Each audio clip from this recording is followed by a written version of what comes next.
안녕하세요, 나우퍼 김동우입니다. 지난 시간에 예고했듯이 오늘은 하이엔드 코어 i7 6800K 프로세서와 X90 메인보드를 이용해서 오버클럭을 해보려고 합니다. 일반적으로 하이엔드 코어 i7 프로세서는 스카이레이크 코어 i7 프로세서보다 많은 코어 그리고 스레드를 가지고 있기 때문에 멀티태스킹 환경에는 강하지만 터보 부스트를 감안하더라도 동작 속도는 조금 떨어지는 경향이 있기 때문에 단일 처리 능력 면에서는 스카이레이크 코어 i7 프로세서보다 조금 느리다고 할 수 있겠습니다. 그런데 하이엔드 코어 i7 프로세서를 오버클럭을 통해서 동작 속도까지 빨라지게 한다면 얼마나 더 강력해질지 궁금하지 않으세요? 지금부터 저와 함께 오버클럭을 하고 성능도 함께 비교해 볼 수 있도록 하겠습니다.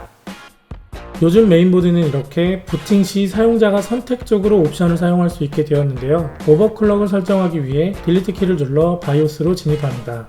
에즈락 X99 TH 메인보드의 UEFI 바이오스 화면으로 여기서는 바이오스 버전 확인이 가능하니 오버클럭을 하기 전 가급적 최신 버전으로 업데이트 해주시면 좋겠습니다. 상단에는 주 메뉴가 있고 그 아래 세부 설정 항목이 있으며 우측에는 세부 설정 항목에 대한 부연 설명이 표시됩니다. 오버클럭을 하기 위해서는 주 메뉴에서 OC 트위커 항목을 선택하면 되겠습니다. OC 트위커 항목에 진입하면 최상단에서 현재 시스템에 설정된 CPU, 캐시, BCLK 그리고 램 클럭 등을 확인할 수 있습니다. 또한 에즈락은 최적화된 오버클럭 세팅을 제시하고 있는데 여기 설정된 가이드에 따라 원하는 클럭을 선택하여 사용하거나 혹은 디저블 설정 후 직접 오버클럭을 해도 됩니다. 직접 오버클럭을 하기 위해서는 이 4개의 주요 항목을 건드려야 되는데요. CPU 컨피그레이션은 CPU 오버클럭에 관한 설정을 할 수 있고 D램 컨피그레이션은 메모리 오버에 관한 설정을 할 수 있습니다. 나머지 밑에 2개는 오버클럭 시 필요한 전압 조정에 대한 설정을 할 수 있습니다. 그럼 이제 CPU 컨피그레이션 항목으로 진입해 보겠습니다. 우선 CPU 레이티오를 올코어로 설정해주고 그 바로 아래 목표 클럭 값을 써주면 되는데요.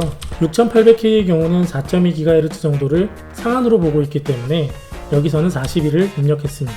또한 CPU 캐시 배수는 오토 설정 시 오버클럭 실패율이 높아집니다.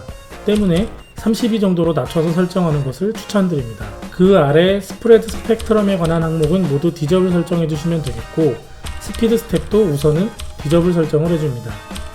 그 외에는 오토나 기본값으로 두어도 괜찮겠습니다. 다음은 메모리 오버클럭 설정인데요. 메모리 타이밍을 포함한 다양한 설정 항목이 있으며 여기는 오버클럭 경험이 많고 메모리 특성을 잘 이해하고 있는 경우에 활용하면 되겠습니다. 보통은 XMP 설정이나 클럭 또는 전압 정도만 변경해주면 되겠습니다. 다음은 FIVR 설정으로 여기서는 CPU와 캐시 쪽에 인가될 전압을 설정하게 됩니다. 오토에서 오버라이드 모드로 바꿔준 뒤 CPU 전압으로 1.3을 입력합니다. 캐시 쪽도 마찬가지로 오토에서 오버라이드 모드로 바꿔준 뒤 전압을 1.15 정도로 입력합니다. 나머지는 그냥 오토 설정으로 두면 되겠습니다. 마지막으로 볼테이지 설정입니다.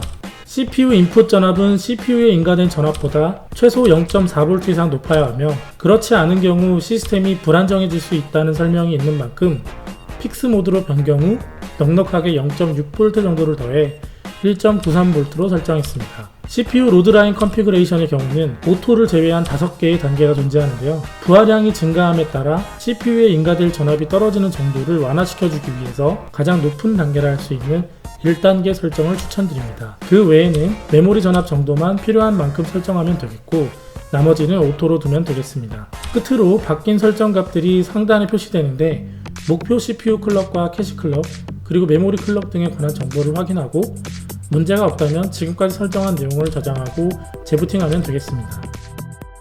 오버클럭 설정 후 재부팅을 진행하고 있습니다. 정상적으로 설정되었다면 무난하게 재부팅이 완료될 텐데요. 설정값이 잘못되었을 경우 부팅이 안 될 수도 있으니 이때는 다시 바이오스에서 설정 값들을 변경해주면 되겠습니다.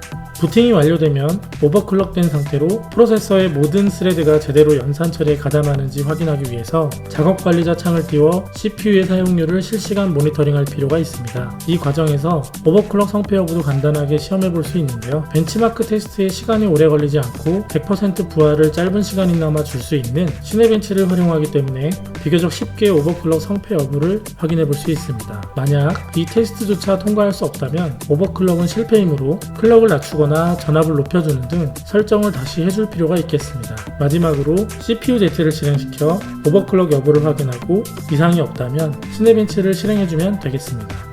실행된 시네벤치는 창모드로 전환시켜 작업관리자 및 CPU Z 화면을 같이 볼 수 있게 두고 벤치마크 테스트가 진행되는 동안 CPU 점유율이 100%에서 잘 유지되는지 살펴보면 되는데요. 오버클럭이 실패한 경우라면 이 과정에서 블루스크린이나 오작동이 일어나게 되니 당황하지 마시고 재부팅한 뒤 바이오스에 진입해 다시 설정해주면 되겠습니다. 참고로 시네벤치 왼쪽에 파란 그래프 사이의 갈색 그래프는 오버클럭 전 6800K 프로세서의 기본 상태에서 측정된 값으로 약 1093점인데요. 지금 오버클럭된 6800K 프로세서의 벤치마크 테스트 결과와 비교해보는 것도 좋겠습니다. 테스트가 끝났는데요.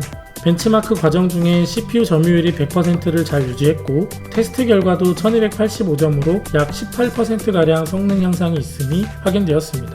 물론 이 테스트를 통과했다고 해서 오버클럭이 완벽히 성공한 것은 아니고요. 프라임 95나 링스와 같은 다양한 벤치마크 테스트를 통과해야 성공적으로 오버클럭이 되었다고 볼 수 있으므로 이후에는 시간을 가지고 천천히 도전해 보시면 되겠습니다. 다음은 코어 i7 6700 프로세서와 i7 6800K 기본 클럭 그리고 i7 6800K 4.2GHz 오버클럭으로 시네벤치와 3D마크의 테스트 결과를 보여드리면서 이만 마무리를 할까 합니다.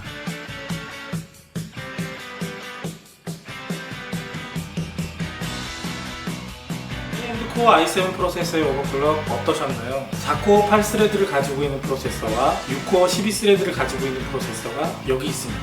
그러면 오버클럭을 단 100MHz만이라도 올렸을 때 오버클럭에 대한 효율은 과연 어느 쪽이 더 좋을까요? 당연히 코어와 스레드가 많은 쪽이 좋습니다. 다만 코어와 스레드가 많다는 거는 그만큼 프로세서 안에도 부담이 많이 걸린다는 의미도 되거든요. 때문에 무리하지 않는 범위 내에서 오버클럭을 한다면 강력한 멀티스레드 성능과 빠른 동작 속도로 인해 단일 처리 능력도 향상되는 효과를 동시에 누릴 수 있게 된다고 볼 수 있겠습니다. 기본적으로 하이엔드 코어 i7 프로세서는 TDP가 높습니다.